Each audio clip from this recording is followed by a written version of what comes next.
Rumah doa umat Kristen di Kelurahan Padang Sarai, Kota Padang, diserang sekelompok orang pada Minggu 27 Juli. Massa merusak bangunan dengan batu dan kayu sambil meneriakkan pembubaran. Pendeta F. Daci menyebut saat kejadian ada puluhan anak belajar agama. 2 anak berusia 9 dan 11 tahun dipukul dengan kayu hingga luka dan dilarikan ke rumah sakit. Wakapolda Sumbar menyatakan 9 pelaku telah diamankan. Wali Kota Padang meminta maaf dan menegaskan pentingnya menjaga kerukunan antarumat beragama.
Hancurin semua!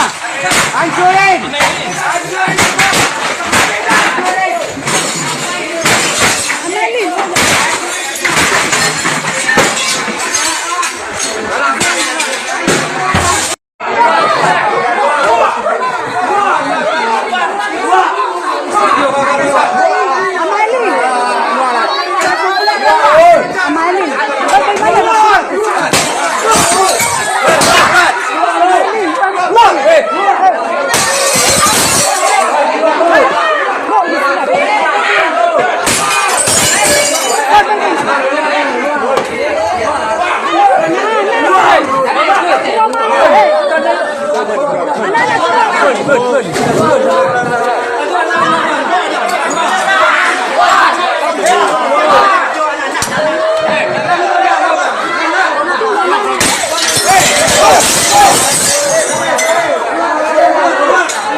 Hancurin semua!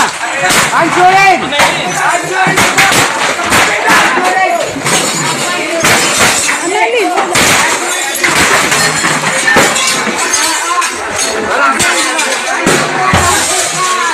Download Tribun X sekarang, menghadirkan lokal menjadi Indonesia.